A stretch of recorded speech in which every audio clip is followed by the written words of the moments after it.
Okay, well, I'm glad we have at least this many folks on the call. For anyone who doesn't know me, I'm Ben Daigle. I'm the director of Consortial Library Systems for the 5 colleges of Ohio, and one of the 2 co-directors of this, what we think is a really cool, new, exciting project called the Collaborative for Digital Engagement and Experience, or CODEX. And this conversation is really focused on a big part of that, which is the CODEX Summer Institute, which we will be kind of launching the inaugural version of that this summer in July at the College of Wooster.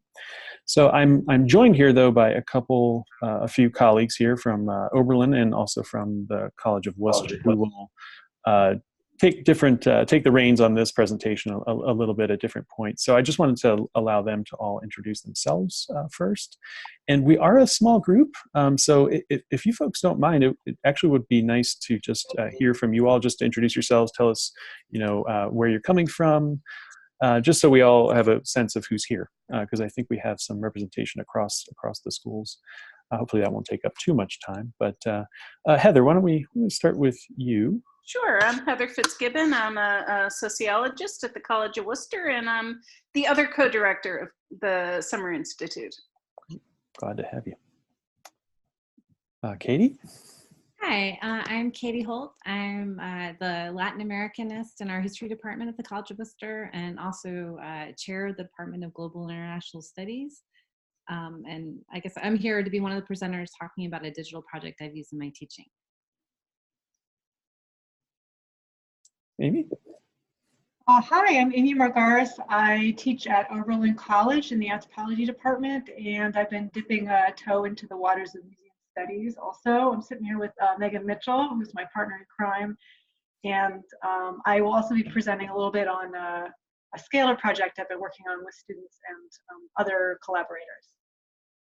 Great. Yeah, we wanted to have a few folks. Amy and Katie were generous to spend a little time on this lunch hour, just to kind of share some examples. It's one of the things that we've learned through, over many years is people really appreciate, more and better models for what different kinds of work looks like. So we really appreciate their time. And thank you to Heather too. So if we don't mind, if we could just kind of quickly go around this virtual room and just say hi, tell us who you are, where you're coming from, and that'll just give everybody a sense of who's here. I have no particular order, so feel free to just jump in there. Hi, I'm Jody Robison from the College of Wooster. I work in the digital lab in the Ebert Art Center. Welcome, Jody. Hi, I'm Megan Smesnick, and I am one of the educational technologists here at the College of Wooster, specifically helping arts and humanities folk. Hi, my name is Myra, and I also work at the College of Wooster as an associate in EdTech, and I specialize in 3D modeling, design, and virtual augmented reality tools.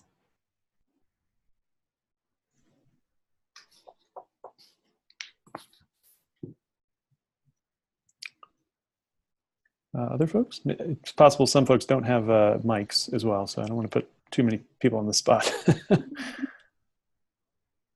I'm Ashley. I'm a digital media instructional technologist at Kenyon College.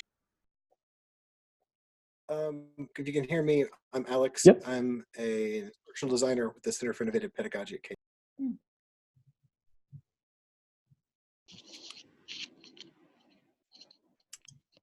Do we have Maya at? Yeah, I'm Maya Salavigova from Oberlin College, and I also have here our Fulbright assistant who will be working with us this semester too. And I'm sorry, I didn't catch your name. Maya, your colleague there? Sorry, my name is Katerina. Oh, great to meet you. Okay, did we get everyone? I think so. Okay. Oh. Okay, I think so. All right. Well, we'll keep moving here. I think what we wanted to do today was we have a few goals. One is just to share information about this Summer Institute, what it is, why we're doing this. We'll hear from Amy Margaris and Katie Holt. We'll give some examples of some of the work they're doing, which we think offers some good examples of the kinds of projects that the Summer Institute really sort of aims to support. And then after that, we'll talk a little bit about the proposal process. This institute does have a proposal process that we've designed. We'll try to give you a sense of what the institute might look like. This is the first time we're doing it, but we'll try to give you a sense of what we're envisioning, and then finish up by talking through any questions that you all might have about the institute, about the proposal process, or anything else on your mind that's relevant to this topic, at least. So that's kind of what we want to cover. I guess I'll start just by talking a little bit about what CODEX is. What is CODEX? As I said, the CODEX project is sort of a larger project that is really about taking kind of as it says here on the website, sort of a holistic approach to cultivating a critical engagement with technology in pedagogical work.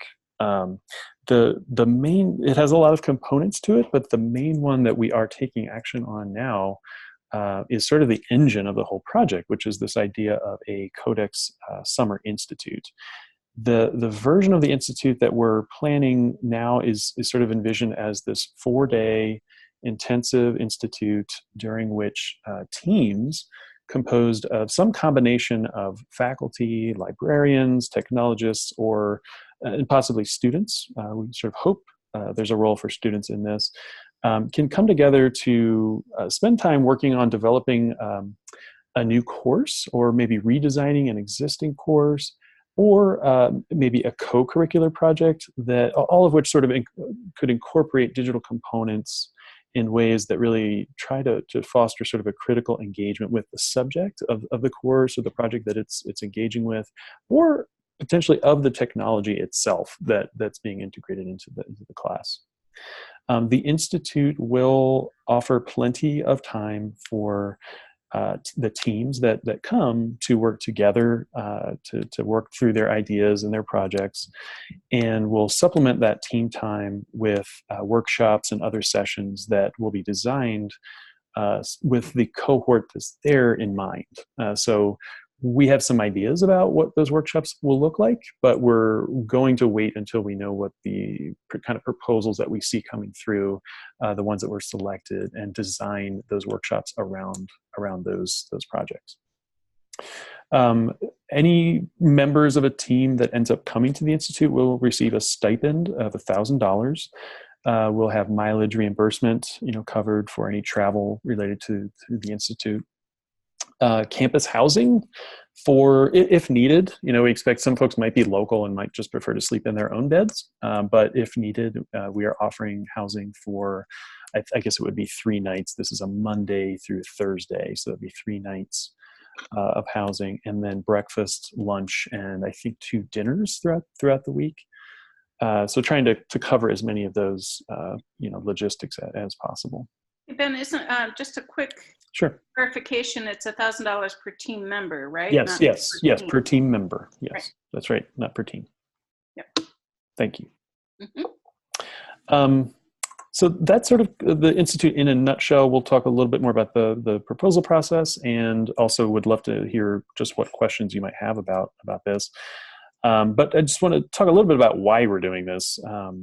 Over the last, I guess it's been a decade, the libraries of the 5 colleges of Ohio have led 2 successive grants from the Mellon Foundation that have really been focused on developing digital collections with ties to a course, or other forms, other ties into the curriculum at the institution where that project is developed, or other forms of pedagogical digital projects, some of which I think we'll hear some examples of today, that really kind of encourage hands-on collaborative learning with students in the courses in which they're developed. So those grants are really, I would say, heavily focused on project development and on exploring the nature of collaborations between technologists, librarians, teaching faculty, and very interestingly, students, who in many cases were like peer collaborators on many of these projects. one theme that emerged from the work, though, is that developing a digital project and working it into a course can sometimes really change how that course is taught. And so in response to that finding, I guess if we call it that, we began putting together a pretty diverse group of people across all 5 campuses to help think about, like, where do we go next? What were the next steps in this consortial digital scholarship or digital engagement or digital pedagogy work that we're doing? And one of the I guess recommendations from that group of people, and you can find out about those people, by the way, on the CODEX website by going to about.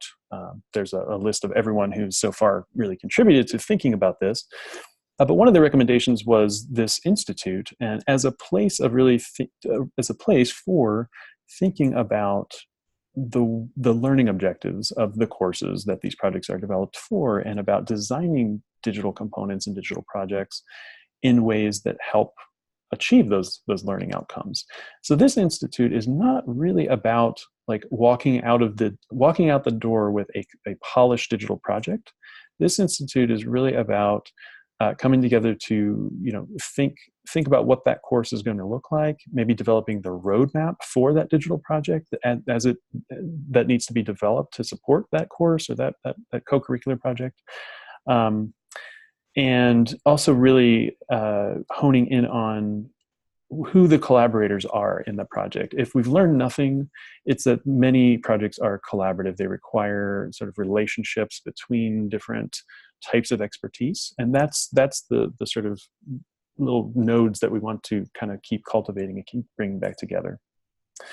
So that's sort of that's the why about why we're doing this. It's really a focus. It's stepping back a little bit from the what should we build, how should we build it, and why are we building this in the first place, and hopefully making some progress on building it, but really focusing in on the why.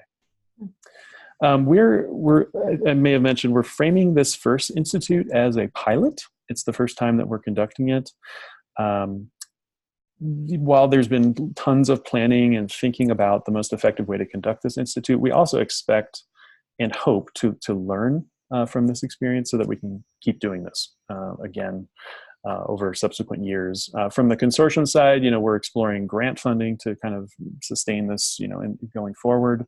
We're lucky that we have the resources to pilot this year, but we really hope it will be a success so we can keep it going. Okay, so I've talked too much, and at this point, I guess I'd love to turn this over just to Katie and Amy to share some examples of their work. They've each shared with me a few slides or images to share, so I'm going to do my best to share those while they're talking without fumbling too much with the Zoom. Try not to distract everyone from that, but. Katie, would you like to start? And I'll see if I can get the slides shared here. Let me just give me one moment. And while I'm doing that, if anyone has a question that they're just dying to ask right now, happy to talk about that. No, I'm already fumbling. That's okay. Fortunately, my slides are pretty simple. So. Yeah. Okay, here we go. I think this is going to work. Yay. Okay. How's that? Oh, perfect. Awesome. So I just want to talk really quickly about a project that I'm working on in collaboration with my EdTech colleagues here at the College of Wooster, and just talk a little bit about, I guess, the thought process that went into designing it. I can't really report back on outcomes yet because I'm the only one I did my model ones, but we haven't really had the students do it yet. But I think it's a helpful model in terms of kind of thinking about one approach to designing new digital projects. Here at Wooster, I'm really fortunate. We have a great ed tech group of folks and strong relationships with them. And I think that that's one of the things that's really attractive to me about this CODEX Summer Institute is that it gives you the time to kind of strengthen this relationship, to work collaboratively, because there is a lot of kind of an iterative process in designing digital assignments. And you do really need time to kind of bounce ideas off each other and develop ideas. I've been working with Megan Smesnick, who's on the call, so it's a little embarrassing to talk about how great she's been for this project in front of her. but she's blushing, I'm sure that you can't see her. That she's a College of Wooster grad from history, who went after college and did work in museums for 5 years. She has a public history degree from Kent State. And so she's been a really great partner because she really gets what I'm trying to do in terms of thinking about public history. I think that this kind of publicly engaged digital scholarship is very important for students. They're developing really important skills of communication, visual communication. I think it's a skill that's transferable. It gives them a nice thing to add to a portfolio if they want to kind of show off the work they've done and show kind of how their history work is meaningful. But I think also it's very socially important.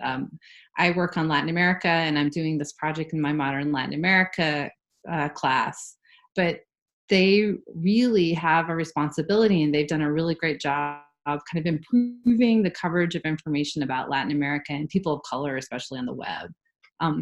Anyway, so one thing I've learned with this is that it's easier for me to think about a project if I start with what I want students to get out of it. And I borrowed these heavily from the American Historical Association's kind of tuning project, but to think about like, what's the why of the project? And then working collaboratively with Megan or other people in EdTech to think about what's the tool for achieving my goal. Our EdTech has a form, and so I actually kind of filled it out, early in the fall semester to say, this is what I'm thinking about it. Let's meet and have talk about this.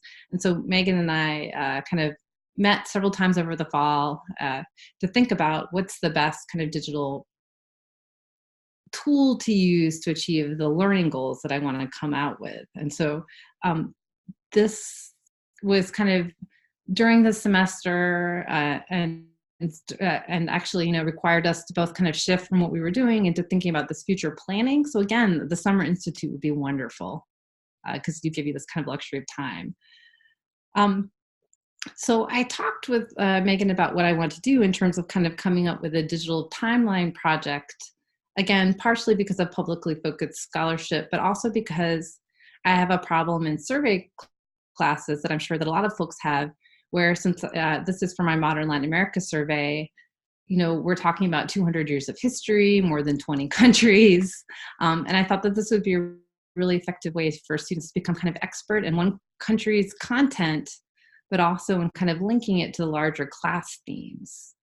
And so I came with these ideas to Megan, and she was really helpful in terms of thinking about, okay, what are the tech tools that she's familiar with, new things that I might not have heard of to help us achieve those goals. So she helped me think about the tool we wanted to use. She helped me think about some considerations for student projects and learning that I had kind of left on the back burner, but should have been more focused on, like thinking about things like copyright and how students can kind of protect their authorship of their work. But actually, she came to me with a proposal that we consider looking at this new WordPress tool called Diviner. I don't know if this would be a good time to look at the next slide, please. This is a new tool. It was just in beta, actually, when she contacted them and asked about it. So she contacted the folks who were developing this tool, did a beta installation for me, experimented with it, and then customized it as a way for us to think about how can students kind of generate a set of curated primary sources that represent different eras and themes in Latin American history. And so the way it works is it's going to, again, you can only see my sample ones right now, but it's going to be very impressive in just a few weeks with students kind of coming up with these short, 250 to 400 word primary source analyses about different times and peoples and cultures and their countries that they've chosen. The other thing that Megan's been really helpful with, and that I would kind of promote for other folks who want to work on these digital projects, is that she's been really helpful in terms of me thinking about how to frame the project. So I'm doing something in class on Friday just by myself where I'm talking about the hows and the whys of the project. I'm having students write a draft entry just, on paper for the following week. And then once they've had a chance to kind of think about their written historical analysis, Megan's going to come in with me, and then we're going to show them how the tool works, how to upload it, and really have this kind of hand-holding session where we think about how to get students not to be kind of intimidated by this tool that none of them have used before. So it's an experiment at this phase, but I guess my takeaway for this would be how I think CODEX will be really helpful in terms of thinking about kind of the iterative process of collaborative assignment developing and kind of giving a time to focus on this during the summer instead of kind of it being one of many things that you're juggling during the school year. Mm-hmm. And just to clarify too, I know that you and Megan have worked a bit together, before just this idea. But did you say that this conversation really started like a semester? Did this start in like the beginning of last fall, or did you? Gosh, I filled out the online request form talking about my project ideas. Gosh, before fall break even. Mm-hmm, mm-hmm, yeah. So it was just kind of a series of meetings over the fall, thinking about project development. Mm-hmm, mm-hmm. Great. Can't wait to see it. Fingers crossed. I mean, I think it'll be good. I think that would be my other key piece of advice is don't ask students to do something that you haven't produced yourself. Mm-hmm. Right.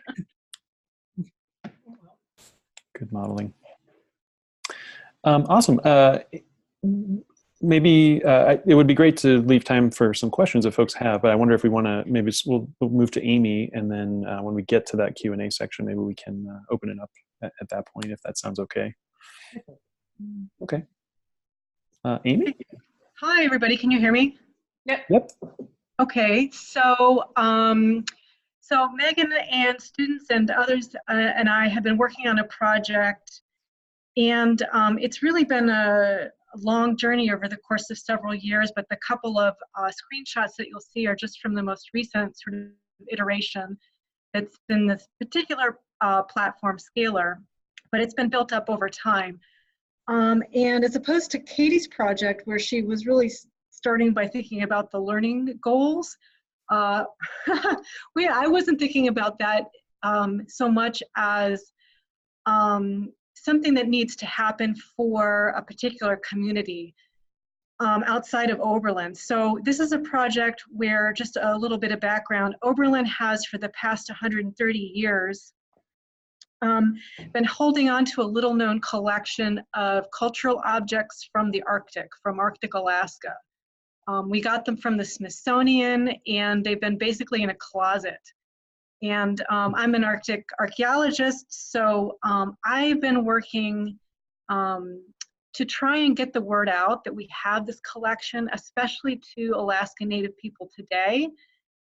There's a real cultural revitalization moment happening where folks are really interested in visiting museum objects and sort of relearning traditional techniques and bringing those back to the community to help sort of continue to thrive.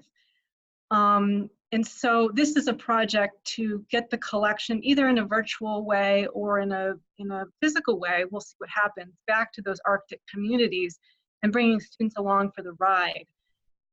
So pieces that had happened before were our visual resources curator, Heath Patton, had taken really, really nice pictures of everything in the collection. Some students and someone else in the library, Cecilia Robinson, had worked to get the collection up into a bigger kind of a online catalog or database. But then something really special happened this past semester. And so this past semester is when we made the Scalar book. And what happened was Oberlin had the funds to do some special programming, and we were able to bring in the woman that you see in the little video there. Her name is Rosemary Tungaruk, and she's a Inupiaq woman from Alaska who knows an awful lot about her culture. And so in the very first week of classes, I taught a brand new class. It was just for this purpose, called Learning with Indigenous Material Culture. And she was able to fly in from the Arctic and spend a week with us, going through nearly every object in the collection. It's about 35 objects. And she wanted us to record it all because she really, her phrase is growing goodness.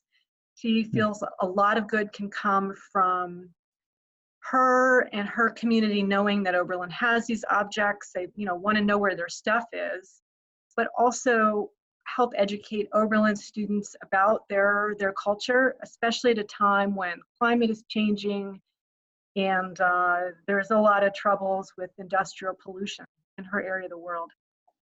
So, so students sat and videotaped her going through all of the objects and in that very first week of class. And so then the task was to find a platform with Megan Mitchell that would allow us to return this information back to the community, so the pictures and the accompanying text. So we thought about Omeka. I've used Omeka before, but it didn't look quite nice enough. I think we wanted something a little slicker. So we went with Scalar. And then for much of the semester, the students were broken up into teams, and the teams did various things related to putting together this Scalar book.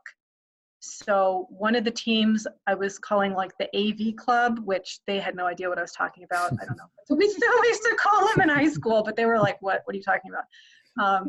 But anyway, the AV Club kids worked to write item descriptions and to put together the video and then chunk it back up again into clips that correspond with each item.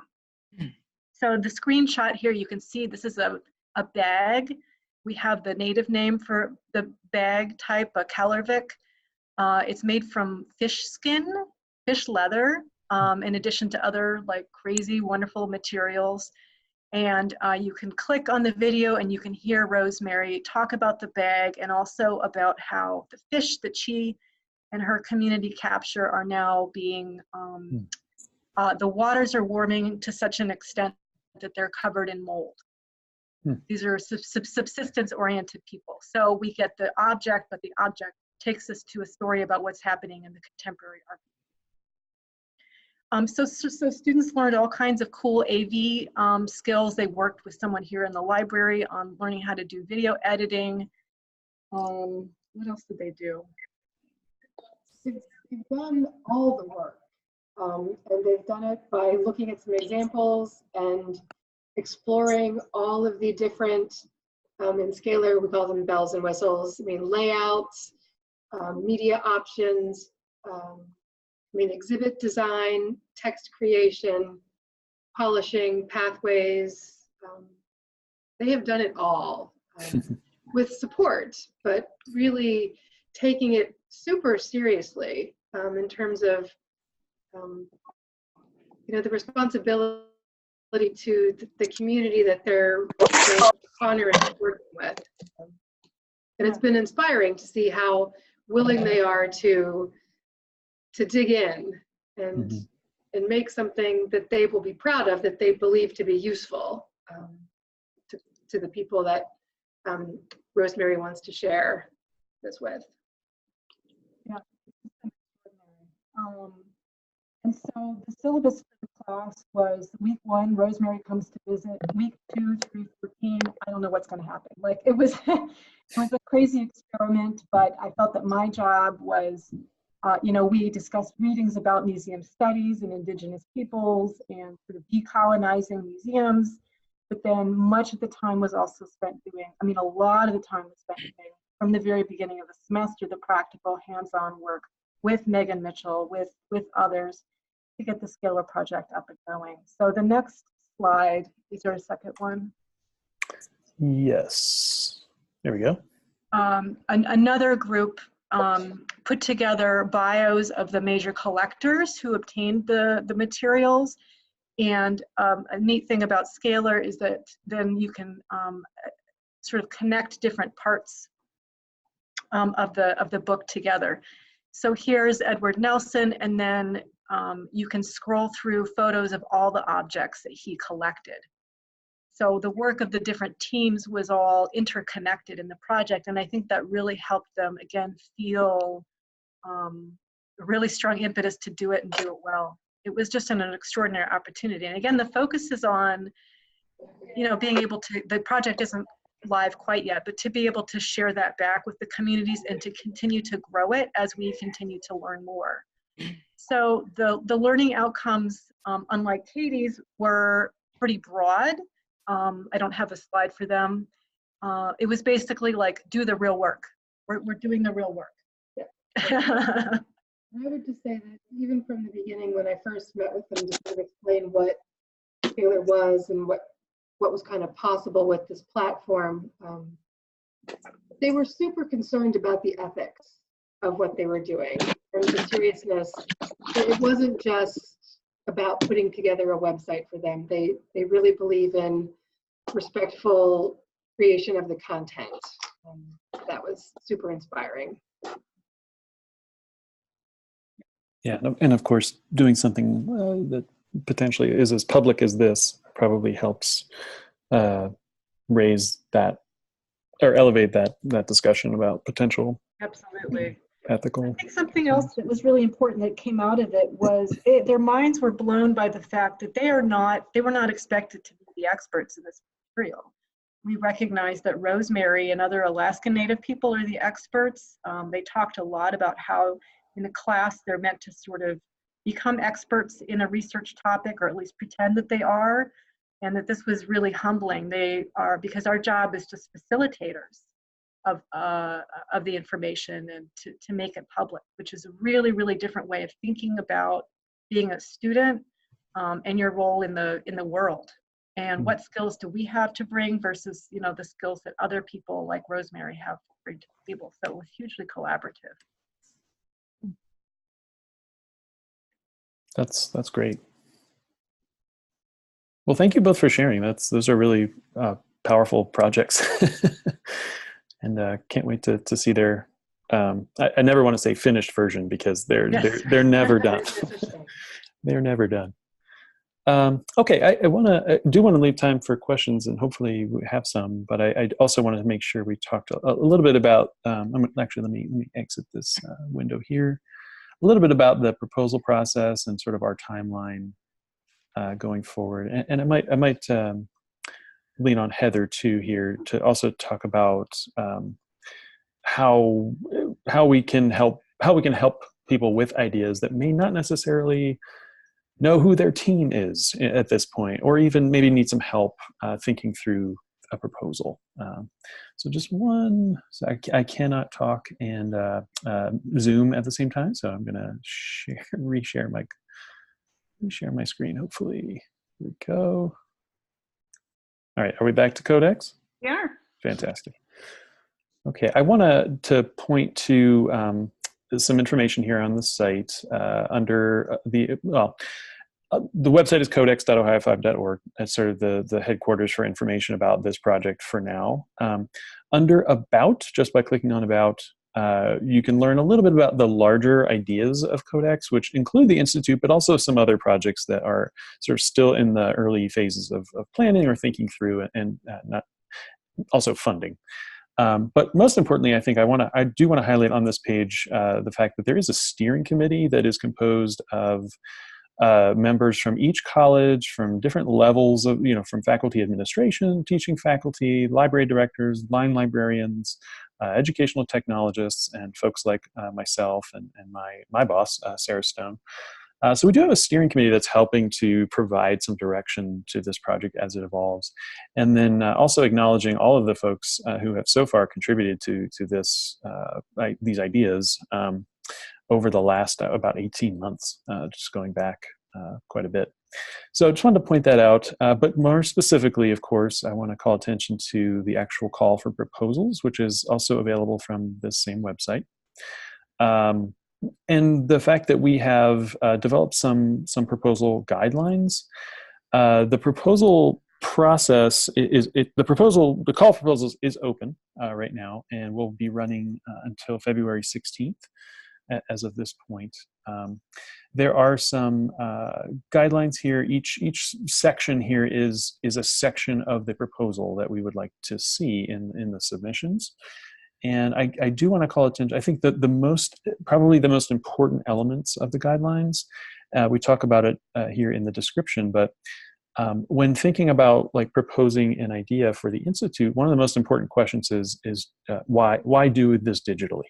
What is it about the project that sort of necessitates the digital nature? Is it helping to address a question that is difficult or otherwise impossible to ask through other means? Is it opening up doorways and pathways to questions like the ethical questions that we just talked about? Is it sort of elevating those types of discussions? What is it about the digital nature that is important to this particular project? Also important is the sort of relevance to the curriculum. So how is it relevant to the course, or if not tied to a specific course, and maybe if it's more of a co-curricular project, in what ways is that relevant to either the institutional curricular initiatives or departmental curricular initiatives? Speaking to that, it would be important. And then the other big thing is that these are intended to come from teams. So we're envisioning, just based on what we know from the experiences that we've seen throughout the past 10 years, and also work like Amy and Katie are sharing, a team can be 2 people, it can be 5 people. The members of that team are not the same. The roles, are different. The levels of contribution, might be different. So we're not prescribing any particular kind of team. But we do anticipate proposals coming from a lead team member, but naming sort of the members of that team. And then I don't know that we need to go through each individual element, but they're all listed here on the website.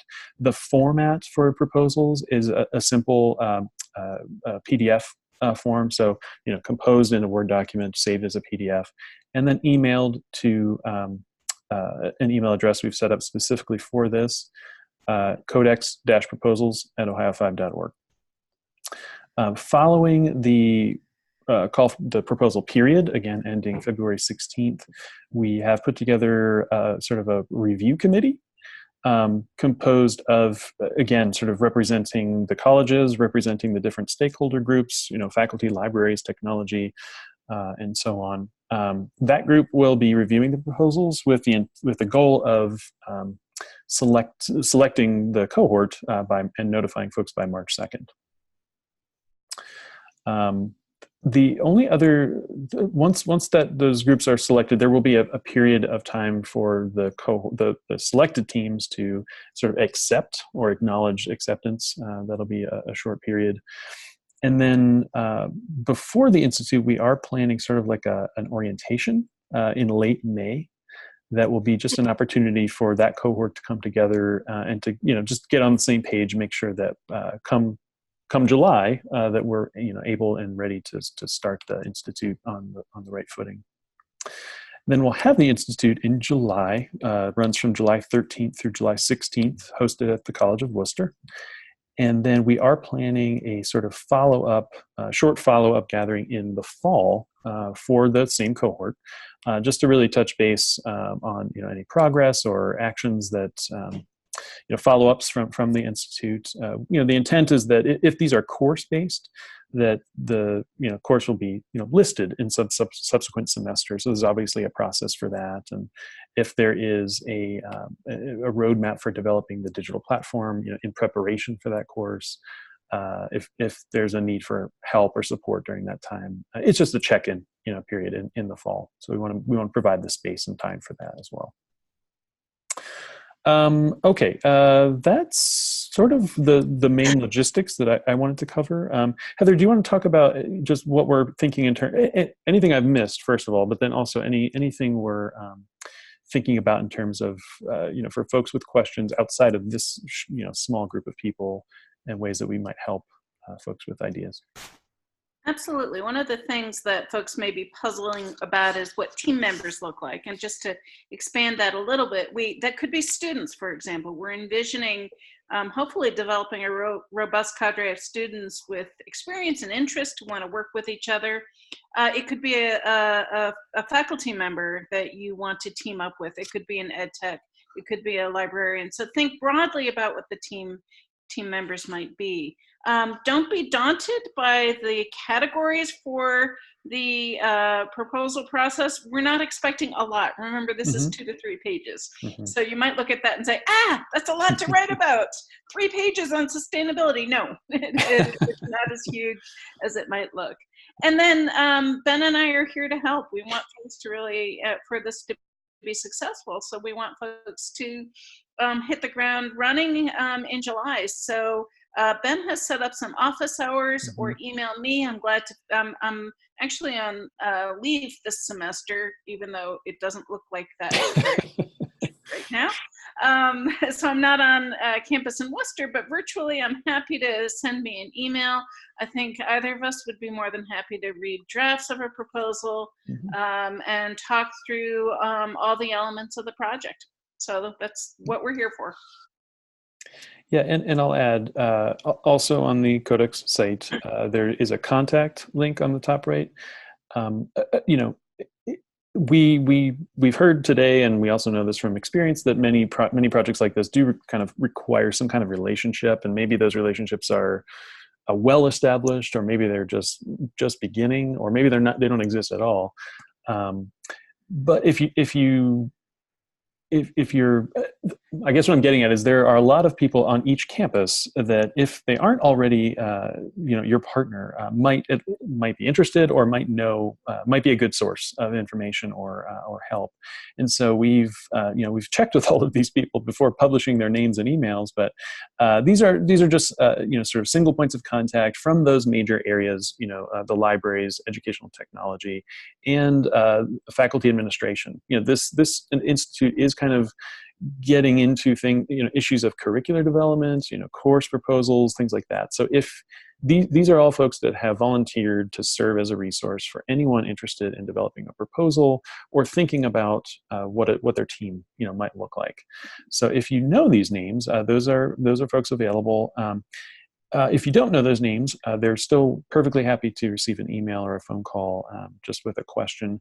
And again, Heather and I are certainly here as well. At the bottom of this same page, you'll find our contact information just for general, any general questions that you might have. Okay, I think that's it in terms of just the overall overview, logistics, and so forth. I guess at this point, love to hear any questions or things that aren't clear, things you'd love to hear more about, anything and everything.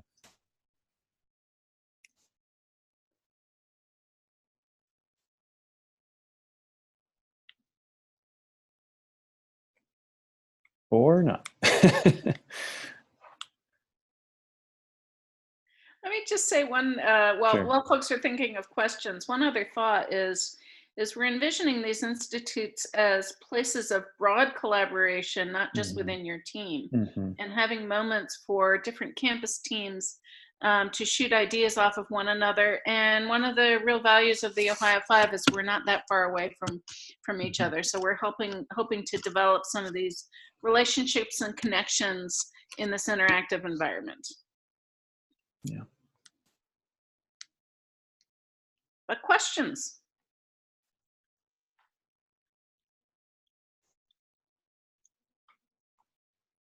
Oh, and I also wanted to invite questions about Amy's or Katie's projects, if there are any, or from either Megan Smesnick or Megan Mitchell with any supplementary comments on the projects that they were involved in.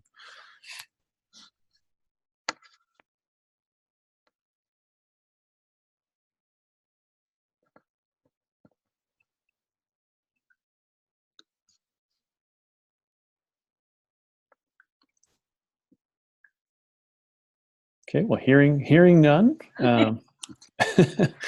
Hopefully everything's crystal clear. Otherwise, like I said, we're happy to take questions, you know, offline. Yeah. So, any concluding thoughts from Amy, Katie, or Heather? It's a great opportunity, yeah. And it should be a lot of fun. So, I hope to see your proposals. Okay. Well, yeah, feel free to send any questions our way if you have them. Otherwise, thank you. All right, thank you all. Thanks. Okay, take care. Bye. Ciao, everybody. Okay, bye.